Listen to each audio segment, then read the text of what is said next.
ओंकारेश्वरी ओंकारेश्वरी मी माझा परिचय देतो पहिल्यांदा. ठीक आहे. आज नमस्कार. ओंकारेश्वरी मी गुरुवर्य प्रशांत भाऊ गायकवाड, राहणार खराडी पुणे. आज दापुडे येथे जाधव वस्ती येथे आपण आज आरतीसाठी आनंदाच्या आरतीसाठी आलेलो आहोत.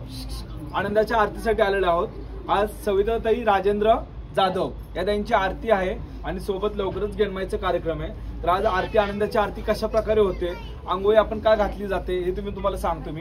पहिल्यांदा ताईंना कसा आज संचार आहे, ताईंना कुठले वार आहे, अंबाबाई, काऊबाई आणि दाऊजी पाटील असे 3 वार आहेत. हे 3 वाऱ्यांचा संचार ताईंना येतो. या वाऱ्यांचं शुद्धीकरण केलं जातं. ताईंना पहिल्यापासून किती वर्षापासून वारे, तरी 10-12 वर्षापासून त्यांचे वारे आहेत. पण त्यांचा संचार आपण म्हणजे खुला ऑलरेडी झालेला आहे. पण त्यांनी काय केलं, गेनमाईचा कार्यक्रम केला नव्हता. पण आज त्यांनी म्हणजे निर्णय घेतला की आपल्या आनंदाच्या आरती करून आपल्याला आईसाहेबांचा प्राणप्रतिष्ठापना करायची. तर गेनमाईचा कार्यक्रम लवकर आहे, तरी आज ताईंची जी आनंदाची आरती होणार आहे, तर ताईंना आपल्याला काय करायचं, पहिल्यांदा संचार आपल्याला शुद्धीकरण करून घ्यायचं आहे. संचार शुद्धीकरण म्हणजे 10-12 वर्षापासून ताईंचं वारं खेळतं. पण वारं कसं असतं की बेभान वारं असतं, ते वारं चालणं नसते. बेभान वारं म्हणजे सुसट वारं असतं. काय एक प्रकारे आपण आज काय करायचं, स्थिर करून घ्यायचंय. त्यासाठी आपल्याला काय करायचं, पहिले 5 सवासणी आणि 5 वारेवाले जे आहेत त्यांच्याकडे काय करायचंय, औक्षवण करून घ्यायचंय. त्याच्यानंतर आपल्याला पंचामृताने आपल्याला आंघोळ करायचं. पंचामृतामध्ये तुम्हाला सांगतो, हे शांत बसा,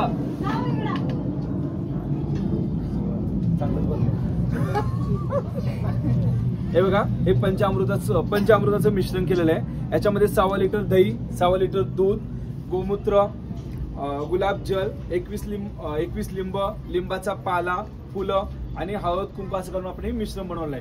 हे काय करायचं ताईंना, आपण जसं आपण तुळजापूरमध्ये गेलो, तसं काऊबाईला गेलो तर आपण अभिषेक केला जातो देवीचा, तसंच आपल्याला हा संचाराचा आपण अभिषेक करायचा. त्यासाठी 5 सवासणी आणि 5 वारेवाले लोक त्याच्यामध्ये लागतात. ठीक आहे, आपल्याला ते करून घ्यायचंय. पहिले मी औक्षण करतो, नंतर ना सर्वांनी औक्षण करा. ठीक आहे, थोडं दरवाजा मोकळा सोडा. आता पहिल्यांदा खाली टपतच ठेव.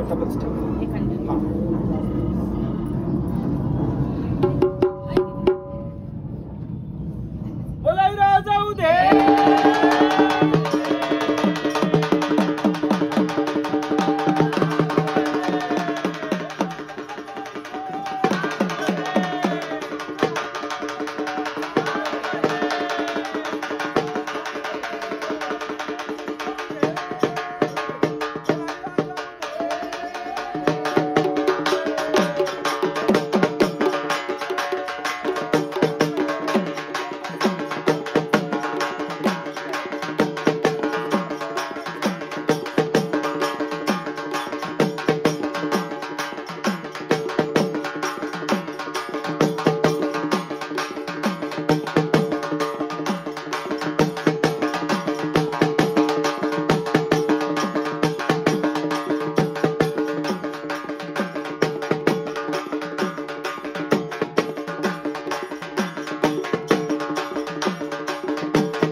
सर्वांनी चोळायचं बरं का व्यवस्थित. जसं जगदंबेला आपण अभिषेक करतो तसा हा अभिषेक. चला साईडला सारखा, सगळ्यांनी येऊ नका समोर. येऊ नका. साईडला सारखा, आजी थोडं तिकडे साईडला सारखा. घ्या इंस्टा युट्यूब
हे बघा नारळाचं पहिलं नारळ फोडायचं होतं आपण, पण ते काय होतं नारळ फोडताना सटकतं. त्यामुळे आपण काय केलं नारळाचं पाणी जे आपलं नारळ असतं ना तर नारळाचं पाणी काढून ठेवलेलं 5 नारळाचं पाणी ते आपण हे करणार. बोलाई राजा उदे सदानंद बोल भवानी बोल मांढर चक्काईचं बोल डोंगर चक्काईचं बोल कर्दन काईचं बोल बावनचड्याच्या मालकिनीचं बोल जाईतल्या म्हसवाचं बोल दसरूच्या धावजाचं बोल दरम्याच्या अडसरीचा उदे आई माऊलीचा उदो काय माहिती असू दे जाऊ दे.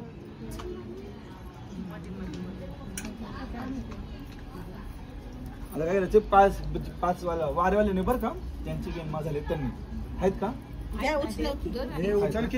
असं उचलायचं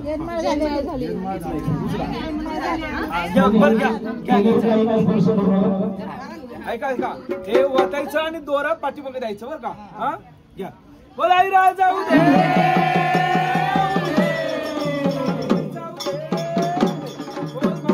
सरका आजी आजी सरका. आता कोणी स्पर्श करायचं नाही बरं का. हा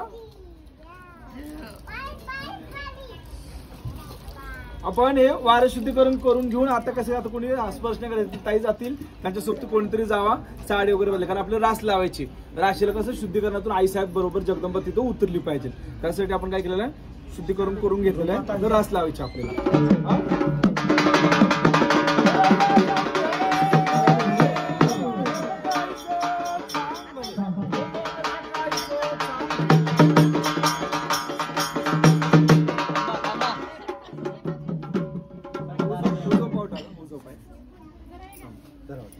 का मग तुम्ही नका हात लोक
दादा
आई साहेबांचं डाव व्यवस्थित खेळ. चल काढ हात. चल काढ हात. बाण थंड करा. तुम्ही बसा. बस झालं.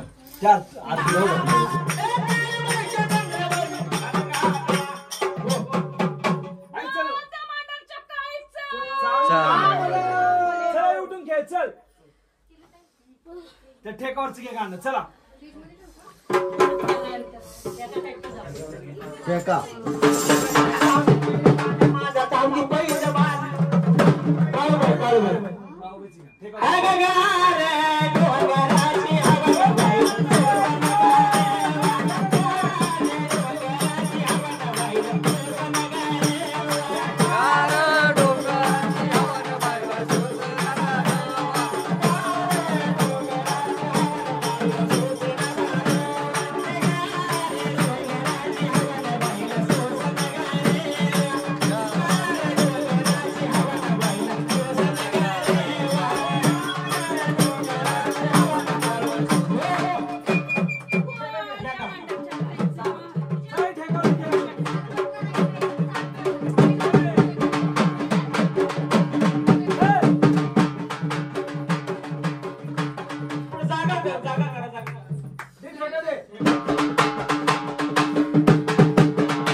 अजून कुठले कुठले वारे क्षणात उतरायचे. सारखं सारखं आर्थिक गेम मॅच व्हायच्या अगोदर, मोठा कार्यक्रम व्हायच्या अगोदर सगळ्या बहिणी, कुठले बहीण भावंड, सगळा जो गोतावा असेल तो सगळं एकत्र उतरायचा.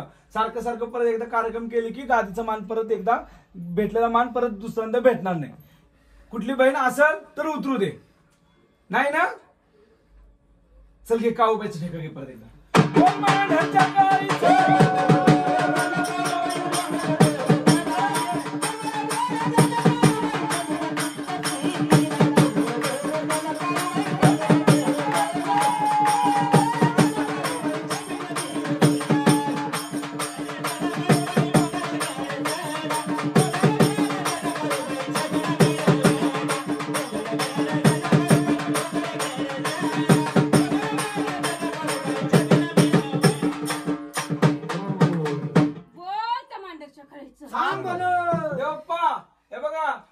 आनंदाची आंघोळ झालेली आहे, 7 पंचामृताने आंघोळ घातलेली आहे. तर आज आपले आई साहेब आदिमाई शक्ती जगदंबा आणि मांढरची काऊबाई सोबत भाऊ धावजी रायाला घेऊन आज ही जगदंबा राशीमध्ये उतरणार आहे. तर राशीमध्ये उतरायची तयारी आहे का?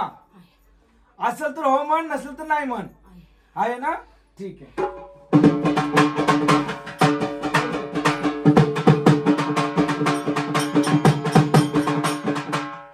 हो सांग. हो सांग.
की सगळ्यांना वाटतं की बाबा हे शिकलेल्यांच्या घरात जात नाही देव हा फक्त गरिबांच्या घरात जातो, अनाडी लोक जातात, अशिक्षित लोकांचं जातो.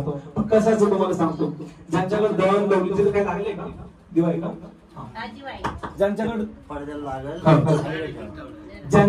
धन दौलत शक्ती प्रसिद्धी सगळ्यांकडे असतं, त्याला देवाची कधी गरज नसते. तो फक्त हात जोडला आणि पुढे गेला. आता आपण बघतो मोठमोठ्या कार्यक्रमाला मोठमोठ्या आपण मंडळी म्हणतो, त्याला देवाचं गणित काय नसतं. फक्त त्यांची पहिली उपस्थित बॅनर लागतो, ते लोक येतात, पाया पडून येतात. पण तिथं भक्ती तिथं भाव.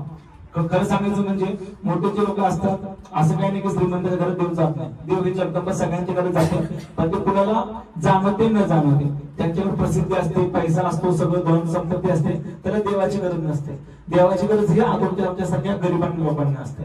म्हणजे बघा, आपल्या घरात खायला जरी नसलं तर आपण काय करतो, लोकांकडे मागू शकत नाही. का मागू शकत नाही? की आपली इज्जत तेवढी प्यारी असते.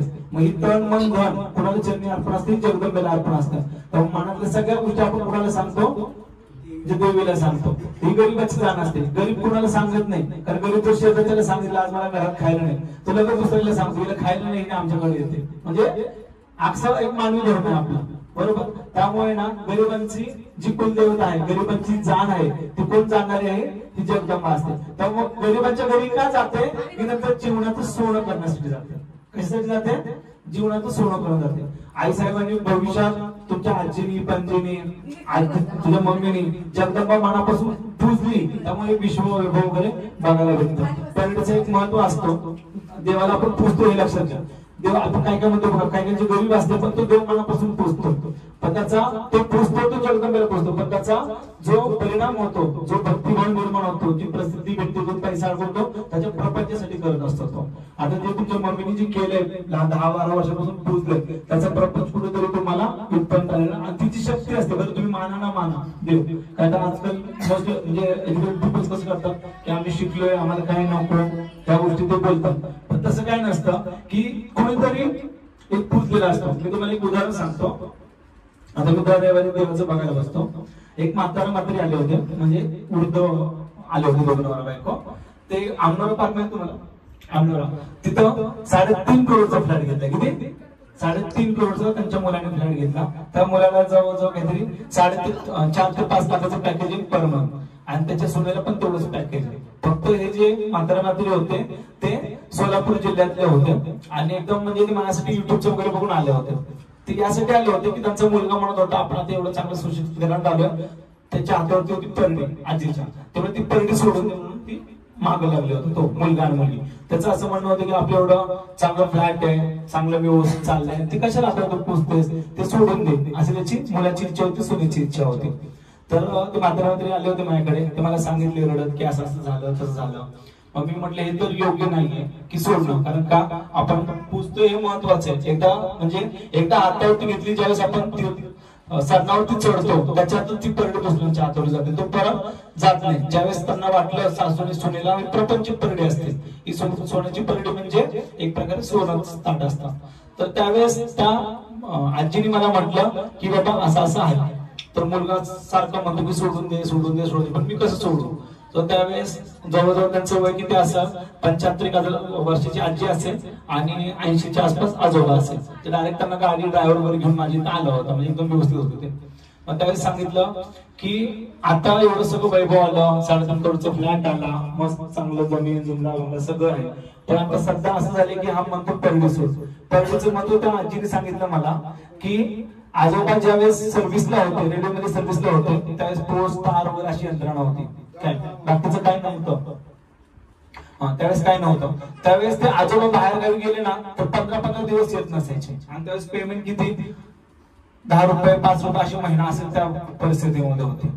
तर त्या आजीने सांगितलं की ते गेले ना तर आमच्याकडे असे पैसे सुद्धा नसायचे, म्हणले की असं एवढं तुरट्याचं घर होतं, एवढी खाली हल्लीची परिस्थिती होती, त्याच्यामुळे त्यांना सरकारी जॉब लागलं नव्हतंच. आणि हा किती महिन्याचा होता, जवळजवळ 2 ते 2.5 वर्ष, म्हणजे 3 ते 4 वर्षाचा तो मुलगा होता. तर आजी म्हणली की मी ना माझ्याकडे पैसे नसायचे, तर मी काय करायचे, परडी घ्यायचे आणि 10 घर जोगवा मारायचे. मग कोणी जोगवा पीठ वाढायचं, कोणी साबुदाणा वाढवायचे, कोणी साबुदाणा वाढायचे, त्याचं मी घरात आणायचं आणि त्याच्यावरती मी जगले. आणि माझ्या मुलाला गंजी वगैरे असा प्रकार करून मी त्या मुलाला 5 आणि जवळजवळ 7 वर्ष मी आम्ही तशी परिस्थिती काढली.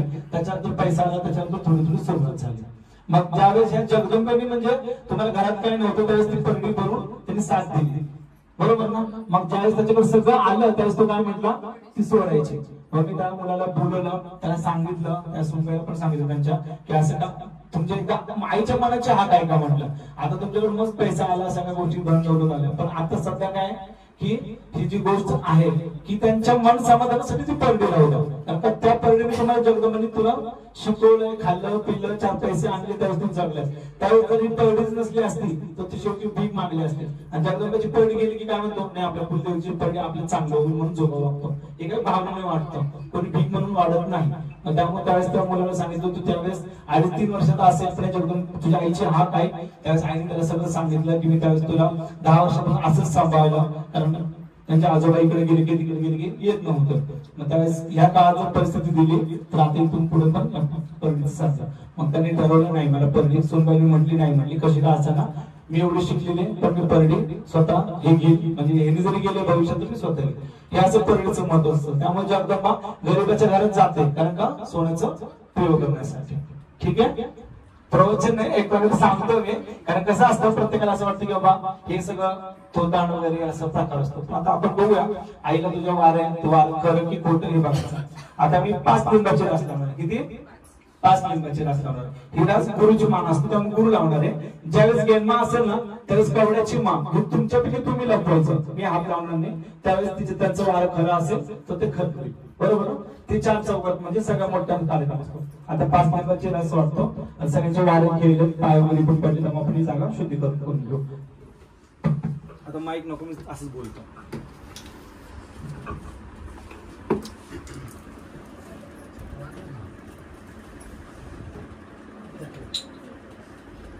तांदूळ घ्या बरं, तांदूळ घ्या, तांदूळ.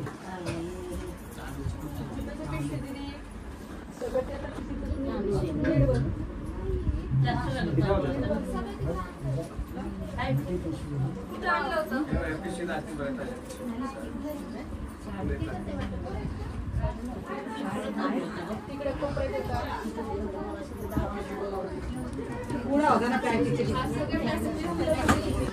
काय रे काय 5 घरं करतो मी 5 घरावरती 5 राशी ठेवतो आणि 1 रास माझ्या नाही काय तांदूळ काय ते तुकडे आहे का चांगले मोठे लागेल तांदूळ भाऊंच्या मागं त्या पिशवीत पांढरा